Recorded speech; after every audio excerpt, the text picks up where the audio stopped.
ইদানিং দ্বিতীয় বিয়ে করা নিয়ে অনেক সমালোচনা হচ্ছে, সমাজে এত অসামাজিক কাজ হচ্ছে, তা নিয়ে কোনো সমালোচনা নেই। দ্বিতীয় বিয়ে করা কি ইসলাম পরিপূর্ণ সমর্থন করে কিনা? ভাইরা আমার, এটা জানে না এমন কোনো মুসলমান খুব কম আছে যে ইসলাম একাধিক বিয়ে করাকে, পুরুষের জন্য একাধিক বিয়ে করাকে ইসলাম অনুমোদন দিয়েছে। তবে শর্ত হলো একাধিক বিয়ে করার পর একাধিক স্ত্রীর প্রতি সমতা বজায় রাখার সামর্থ্য সার্বিকভাবে থাকতে হবে। প্রথমত একাধিক স্ত্রী পালার, লালন পালন করার শক্তি সামর্থ্য থাকতে হবে, সার্বিক সামর্থ্য থাকতে হবে। দ্বিতীয়ত, সামর্থ্য থাকলেই হবে না, ইনসাফ করার সামর্থ্য থাকতে হবে। আল্লাহ বলেছেন, ফাইন খিফতুম আল্লাহ তাআদিলু ফাওয়াহিদা, যার এ আশঙ্কা হয় যে না একাধিক স্ত্রী হয়ে গেলে একজনের প্রতি ঝুঁকে যাব, আরেকজনের খবর নেব না, আরেকজনের প্রতি বৈষম্য হয়ে যাবে, জুলুম হয়ে যাবে, ভরণ পোষণ দিতে গিয়ে একজনকে বাড়ায় দিবে আরেকজনকে দেব না, এরকম যদি আমার ভিতরে কোনো একটা সাইডে ঝুঁকে পড়ার আশঙ্কা থাকে, বৈষম্য করার আশঙ্কা থাকে, ফাওয়াহিদা, তাহলে তার জন্য একটির বেশি করা তার জন্য জায়েজ নাই। এটা হলো মৌলিক কথা। এরপরে হলো মোটা দাগে যে বিষয়টি আমরা সবাই জানি, সেটা হলো দ্বীনের বিভিন্ন বিষয়গুলোকে হাস্যকর প্রমাণ করবার জন্য, বিতর্কিত করবার জন্য আমাদের অনেকের যেরকম অনেক আপনার ইম্যাচিউর আচার আচরণ এবং ভূমিকা, এটার যেমন দায় আছে, আবার অত্যন্ত পরিকল্পিতভাবে দ্বীনের বিভিন্ন বিষয়কে সমাজে হেয় করার একটা অপচেষ্টা এদেশে, মুসলমানদের সংখ্যাগরিষ্ঠ যে দেশে, সে দেশে কিছু মানুষ বিভিন্নভাবে করে যাচ্ছে, সেটাও আমরা জানি। এই বাস্তবতা আজ একটা সময়, আজ থেকে আপনি 30 বছর 40 বছর আগের বাংলাদেশের বাস্তবতা যদি দেখেন, তো একাধিক বিয়ের ঘটনা গ্রামে গঞ্জে শহরে অহরহ হয়েছে। অনেক বড় বড় গুরুত্বপূর্ণ ব্যক্তি, দুনিয়াদার ব্যক্তি, সাধারণ শিক্ষিত মানুষজন, তাদের মধ্যে ব্যাপকভাবে বা অনেক বেশি পরিমাণে ছিল। সেটা নিয়ে সমাজে কোনো উচ্চবাচ্য হয় নাই এবং ব্যত্যয় সেরকম দেখা যায়নি। এখন একাধিক বিয়ে করে একজন স্ত্রীকে নিয়ে পড়ে থাকা, আরেকজনের খোঁজখবর না নেওয়া, এরকম বৈষম্যমূলক অনাচার যেরকম হচ্ছে, এটা যেমন সত্য, আবার এটাকে কালার করার জন্য তিলরে তাল বানিয়ে রংচং মেখে এটাকে প্রচার করার একটা অপচেষ্টাও আছে। আমাদের সতর্ক থাকতে হবে, আমাদেরকে দায়িত্বশীল আচরণ করতে হবে। অনেক সাধারণ মুসলমান আছেন প্রপাগান্ডার মধ্যে পা দিয়ে ফেলেন, এবং অনেক সময় দেখা যায় আমরা নিজেরা এগুলোর কারণে ভুল সিদ্ধান্তে উপনীত হই। তবে আমি আবারও বলছি, একাধিক বিয়েটাকে শুধুমাত্র ছেলে খেলা তামাশা, নিজের আপনার কি বলে নিজের শুধুমাত্র মনের খায়েশ পূরণ করার একটা অস্ত্রে পরিণত করে দিনের বিধানকে, শরিয়ার বিধানকে যেন হাস্যকর বিষয় পরিণত না করি। দেখুন, কোনো ফ্যামিলিতে এরকম বহু ফ্যামিলি আছে, আমি পার্সোনালি চিনি, এরকমও আছে যে স্ত্রী কোনো কারণে স্বামীর সঙ্গ দিতে পারছেন না, সেভাবে সঙ্গ দিতে পারছেন না, শারীরিক অসুস্থতা হতে পারে, কত সমস্যা হয় মানুষের।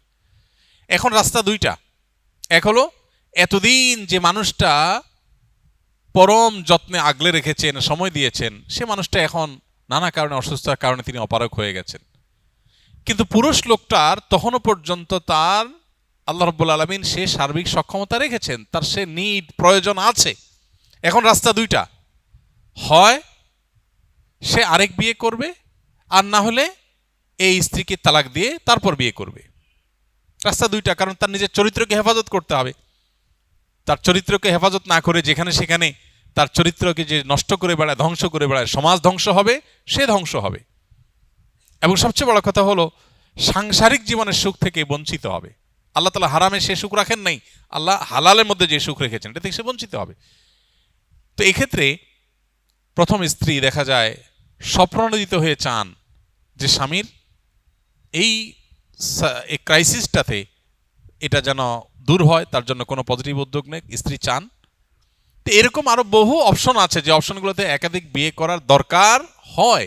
আল্লাহ রাব্বুল আলামিন যা বিধান হিসাবে দিয়েছেন তা আমাদের জন্য কল্যাণকর, আমাদের বুঝে আসুক চাই না আসুক। অতএব এইটার ব্যাপারে যদি কারোর মধ্যে বীতশ্রদ্ধ ভাব আসে, তাহলে সেটা ঈমান হরণকারী বিষয়েও পরিণত হতে পারে, সেটি আমাদের মাথায় রাখতে হবে। কিন্তু সেই সাথে মনে রাখতে হবে এটাকে ছেলে খেলায় পরিণত করা, হাস্যকর জিনিসে পরিণত করার মতো ভূমিকা যারা অবতীর্ণ হন, তাদের আল্লাহর কাঠগড়ার আসামি হতে হতে পারে। সাবধান থাকা উচিত। যখন দ্বীনের বিভিন্ন বিষয়কে হেয় করার অপচেষ্টা চলছে, তখন আমি হেয়কারীদের হাতে কোনো অস্ত্র তুলে দিচ্ছি কিনা, আমার দায়িত্ব জ্ঞানহীন কোনো মন্তব্য বা কাজ দ্বীনকে হাসির পাত্রে পরিণত করছি কিনা, অনেক বড় ব্যাপার, অনেক বড় দায়িত্বশীলতার ব্যাপার। এমনি বেশি আমল করতে পারি না, এর মধ্যে আবার যদি আমার কোনো দায় চেপে আসে যে আল্লাহর দ্বীনকে, দ্বীনের কোনো বিধানকে হাস্যকর করার ক্ষেত্রে আমার কোনো ভূমিকা সেখানে হয়েছে, তো সেটা কত বড় দায়ের ব্যাপার। আল্লাহ আমাদেরকে দায়িত্বশীল আচরণ এবং ভূমিকা রাখার তৌফিক দান করুন। দোকানে অনেক সময় দীর্ঘদিন ধরে অনেক মালামাল রাখা লাগে, সেক্ষেত্রে কিছু সময় সে মালের দাম বাড়ে বা কমে, এক্ষেত্রে বিক্রির বিধান কি? কোনো অসুবিধা নেই। দোকানদার আগে থেকে যে মাল কিনেছেন সেটার বিক্রি বাজার মূল্য বেড়ে গেছে, এখন তিনি অতিরিক্ত মূল্যে, বাজারের মূল্যে সেটা বিক্রি করতে পারেন, কোনো অসুবিধা নেই। আবার যদি কমে যায় তাহলে কম মূল্যেও তাকে বিক্রি করতে হবে।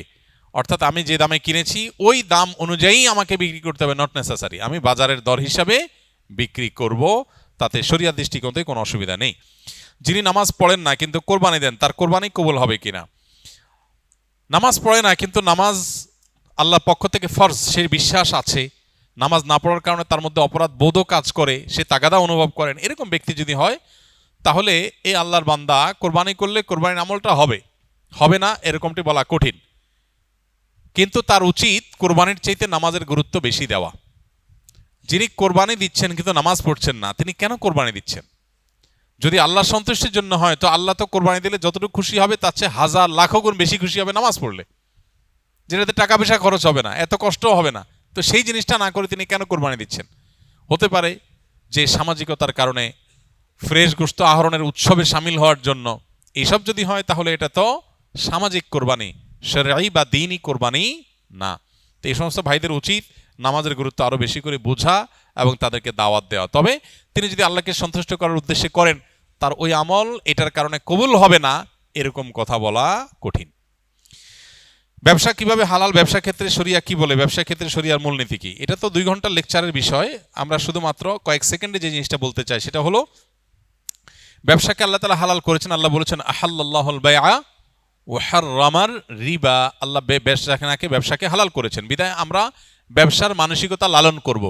বিশেষ করে আপনারা যারা এখানে স্কিলে ট্রেনিংয়ের জন্য এসছেন, আমাদের চেষ্টা থাকতে হবে এন্টারপ্রেনার হওয়ার, উদ্যোক্তা হওয়ার, ব্যবসায়িক উদ্যোক্তা হওয়ার। স্বপ্ন দেখেন, চেষ্টা করেন, সাধনা করেন, আল্লাহর কাছে দোয়া করেন, দেখবেন আল্লাহ তাআলা বারাকা দিয়ে দিয়েছে। তো এই জন্য ব্যবসার মধ্যে বেশিরভাগ রিজিক আল্লাহ তাআলা রেখেছেন কিসের মধ্যে? ব্যবসার মধ্যে, এবং ব্যবসার মধ্যে বারাকা বেশি রয়েছে।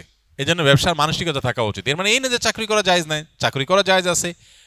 নবী আলাইহিস সালাম নিজে অন্যের অধীনে কাজ করেছেন, সেটা এক প্রকারের চাকরি, কিন্তু আবার একই সাথে তিনি বাজারে গিয়ে ব্যবসা করেছেন এবং সেটাই ছিল তার মূল এবং প্রধান জীবিকা নির্বাহের মাধ্যম। এজন্য ওই দিকে আমাদের অগ্রসর হওয়া উচিত। ব্যবসা ক্ষেত্রে বেশ কয়েকটা মূলনীতি লক্ষ্য রাখতে হয়। সবচেয়ে বড় জিনিস হলো যে হারাম জিনিসে ব্যবসা করা হারাম। যে জিনিস হারাম সেটা ব্যবসা করাও কি? যেটা আমার জন্য খাওয়া জায়েজ না সেটা আরেকজনের কাছে বেচাও জায়েজ না। এটা হলো একটা কমন মূলনীতি। দ্বিতীয়ত হলো ব্যবসা করার ক্ষেত্রে নবী আলাইহিস সালাম বলেছেন সামহান ইযা রাহিমাল্লাহু ইমরাআন সামহান ইযা বা সামহান ইযা ইশতারা। আল্লাহ ওই ব্যক্তির প্রতি রহম করেন যে ব্যক্তি বেচুক কিংবা কিনুক সবসময় সে দয়া পরবশ থাকে, অন্যের অধিকারের ব্যাপারে সচেতন, সব মিলিয়ে তার ভিতরে স্যাক্রিফাইসের মানসিকতা, তার ভিতরে ছাড় দেওয়ার মানসিকতা, আন্তরিকতাপূর্ণ মানসিকতা থাকে। শুধু ঠকানো না। একজন প্রতিষ্ঠিত ব্যবসায়ী, বাংলাদেশের প্রথম সারির টপ 10 or 15 সফল ব্যবসায়ীদের মধ্যে একজন হবেন। ওই লোকটা নাম আর বললাম না। ওনার বিষয়ে এক ভদ্রলোক আমাকে বলতেছিলেন যে ওনার সাথে একটা মিটিং ছিল, তো প্রসঙ্গত আমি বললেন যে ভাই, ব্যবসার বহু সংজ্ঞা তো বই পুস্তকে পড়েছেন, আমি ব্যবসায়ীর ছেলে এবং প্রতিষ্ঠিত ব্যবসায়ী হিসাবে আপনাকে আজকে নতুন একটা সংজ্ঞা বলে যাই। সেটা কি? বললেন যে ব্যবসা হলো সেটা যেটাতে আপনার ক্লায়েন্টও লাভবান হবে, আপনিও লাভবান হবেন। এই চিন্তা যদি করেন তাহলে তার নাম ব্যবসা। আর যদি মনে হয় যে আমি কিভাবে লাভবান হবে সেই চিন্তা করি, ক্লায়েন্ট মরে মরুক, ধ্বংস হয় হোক, তাতে আমার দেখার দরকার নেই, তো এটা ব্যবসা না, এটার নাম ডাকাতি। কথা বুঝে আসছে? দিন ঠিক এই কথাটা বলে, সামহান ইদা বা সামহান ইদাশতারা। আপনি ক্রেতা হন আর বিক্রেতা হন, উভয় অবস্থাতে আপনার ক্লায়েন্ট যার সাথে লেনদেন করছেন তার দিকটা আপনার খেয়াল করতে হবে। আমার মনে আছে থাইল্যান্ডের ব্যাংককে একটা দোকানে একটা প্রোডাক্ট কিনতে গেছি আমি। তো যে জিনিসটা কিনতে গেছি, আমার এক নিকটাত্মীয় উনি অর্ডার করেছেন যে এই জিনিসটা আনার জন্য। তো ওখানে যেহেতু ওইটা আমি পাইছি, আমি দোকানদারকে বললাম যে এটা একটা নিছি, নেওয়ার পর বললাম সন্দেহ হচ্ছে আরেকটা আছে একটু বেশ কম, আমার মনে হচ্ছে যে যদি ওইটা হয়, বেচারা চাইছে দুইটাই নিয়ে যাই, এই জন্য বললাম ওইটা দাও। পরে আমাকে দোকানদার বলল যে তুমি যেটা নিচ্ছ আর এটা নিচ্ছ সেম জিনিস, এখানে যে পার্থক্য দেখছো এটার কারণে ম্যাটেরিয়ালে কোনো পার্থক্য হয় নাই। তিনি আমাকে বুঝালেন জিনিসটা সেম, তুমি যদি নাও তাহলে ডাবল লাগলে তুমি নিতে পারো, আর না হলে তুমি অহেতুক এটা নেওয়ার কোনো যুক্তি নেই, তুমি যেটা নিয়ে সেটার ভিতরে চুল পরিমাণ ম্যাটেরিয়ালে কোনো বেশ কম নাই।